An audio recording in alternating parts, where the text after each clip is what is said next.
Selamat pagi Pak. Pagi. Gimana kabarnya Pak? Baik.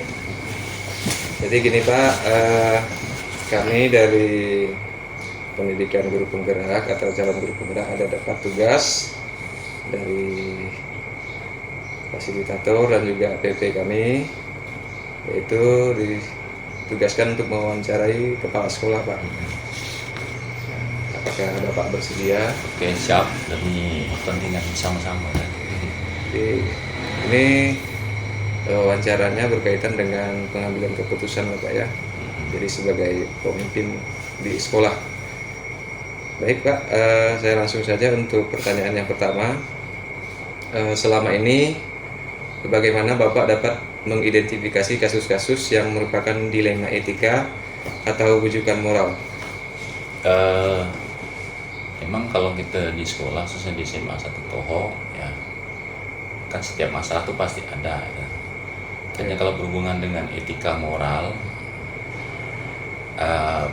yang perlu kita bedakan adalah ya, kalau etika moral itu kita dihadapkan pada dua situasi yang punya nilai moralnya itu sama, ya, kebenarannya sama, tapi kepentingan itu bisa bertentangan. Tapi kalau yang berhubungan dengan apa tadi satunya tuh? Dilema etika dan bujukan moral. Bujukan moral ya. Kalau bujukan moral itu kita dihadapi pada apa? Situasi benar atau salah. Gitu, ya. Ya, benar atau salah. Jadi agak mudah sebenarnya. Tapi yang agak susah itu sebenarnya yang berhubungan dengan dilema etika. Dilema etika Pak ya. Karena mereka dua-duanya punya nilai moral yang kebenarannya sama. Tapi apa bertentangan lah kan gitu ya. Oke, seperti itu Pak ya. Kita pertanyaan yang berikutnya. Lalu selama ini Pak, bagaimana Bapak menjalankan pengambilan keputusan di sekolah Bapak, ya terutama untuk kasus-kasus di mana ada dua kepentingan yang sama benar atau sama-sama mengandung nilai kebajikan Pak? Oke, jadi mungkin lanjutan dari pertanyaan tadi lah ya. Iya. Yang pertama sih saya melihat itu apakah masalah itu punya kepentingan apa individu atau orang banyak. Maksudnya gini, kalau saya ambil keputusan itu sendiri, kita lebih mementingkan kepentingan orang ramai ya, kelompok dibandingkan dengan kepentingan yang bersifat individual. Itu yang pertama. Yang kedua tentunya saya kan punya nilai-nilai moral tersendiri lah ya. Jadi keputusan yang saya ambil itu apakah sesuai dengan nilai-nilai yang saya anut lah. Jadi ada dua itu yang bisa saya jalankan. Pertama tadi apakah ini berhubungan dengan orang banyak. Jadi kalau orang banyak maka itu yang kita prioritaskan. Yang kedua tentunya karena kepentingan apa nilai kebenarannya sama, harus sama dengan mindset yang saya punya dalam apa paradigma pemikiran saya lah kan gitu. Oke. Ada dua Pak ya yang saya tangkap tadi, kalau individu lawan kelompok atau masyarakat Pak ya. Ya. Kemudian yang berikutnya Pak, langkah-langkah atau prosedur seperti apa yang bisa Bapak lakukan, yang biasa Bapak lakukan selama ini Pak dalam pengambilan keputusan itu? Yang pertama tuh tentu kita nengok kalau berhubungan dengan apa dilema etika lah ya. Yang pertama kita lihat nilai-nilai itu yang bertentangan tuh apa sih kan gitu. Itu yang pertama ya. Nah, yang kedua kita lihat siapa yang terlibat di dalam permasalahan tersebut ya. Ya, karena ini kan melibatkan orang banyak kan gitu ya. Nah, yang ketiga kemudian kita melakukan kayak pengumpulan data lah ya. Pengumpulan data, mengumpulkan fakta ya. Apa yang sebenarnya terjadi ya. Karena dua hal ini kan perlu kita tentu serius sesama ya, masalahnya itu di mana ya. Kemudian kita analisis ya dengan melakukan analisis paradigma ya. Artinya di sini setelah kita tahu faktanya, kita lihat kebenaran benar atau salahnya ya. Kemudian setelah itu kita melakukan yang kita sebut dengan prinsip pemecahan masalah. Mungkin ada istilahnya itu pemecahan trilema ya, dilema Iya, itu opsi ya. trilema. Nah, trilema itu sendiri. Kemudian setelah itu kita lakukan, kita laksanakan, ada yang disebut mungkin terakhir itu baru pengambilan keputusan. Nah, setelah pengambilan pasti kita lakukan refleksi ya, apakah keputusan yang kita ambil itu sesuai dengan apa yang kita harapkan ya. Oke, itu Pak ya. Oke, pertanyaan selanjutnya Pak, hal-hal apa saja yang selama ini yang Bapak anggap efektif dalam pengambilan keputusan pada kasus-kasus dilema etika Pak ya, Ya, yang efektif?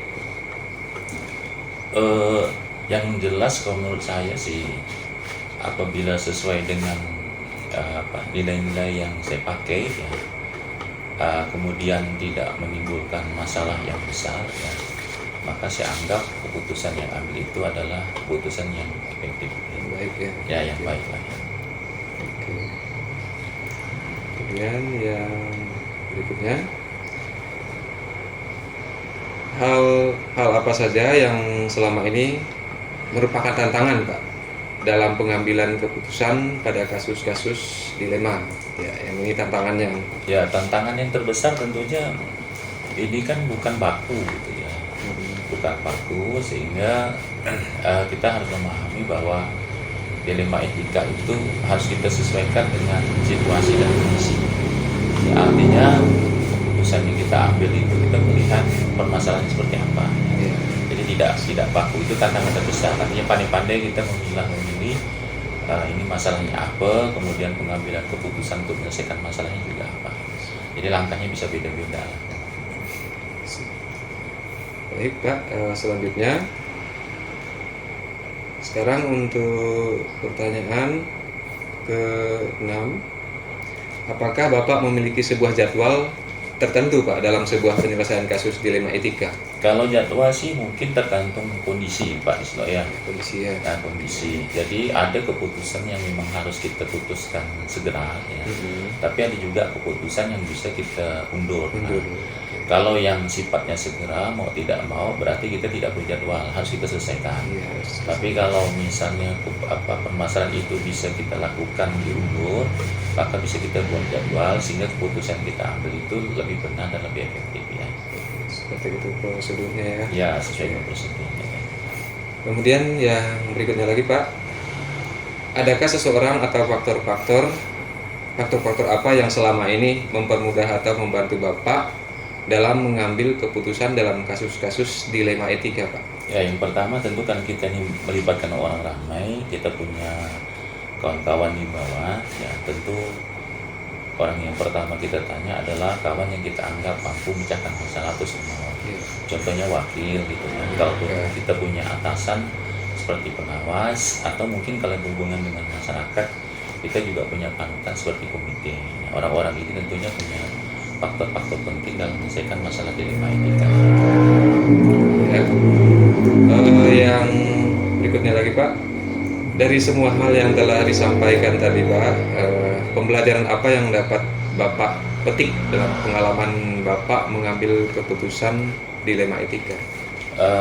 Mungkin kesimpulan yang kita bisa ambil adalah bahwa dilema etika ini berhubungan dengan akal dan moral ya, sehingga harus kita seimbangkan, karena kadang-kadang ada yang masuk akal kita tapi bertentangan dengan moral kita. Nah, menyatukan antara akal dan moral itulah yang nanti punya keputusan yang unik, sehingga dua-duanya bisa kita akomodir ya, sesuai dengan akal seperti aturan-aturan yang telah dibuat sekolah, tapi juga tidak menyampingkan moral seperti keadilan ya, kemudian keberpihakan, rasa kasih sayang dan sebagainya. Itu Pak ya. Baik Pak, saya kira sudah cukup Pak pertanyaan dari saya. Mudah-mudahan nanti ini kedepannya juga dalam tugas kami ini hasilnya juga baik Pak ya. Jadi saya ucapkan banyak terima kasih Pak. Saya mohon izin. Oke, mantap Pak Rizal ya.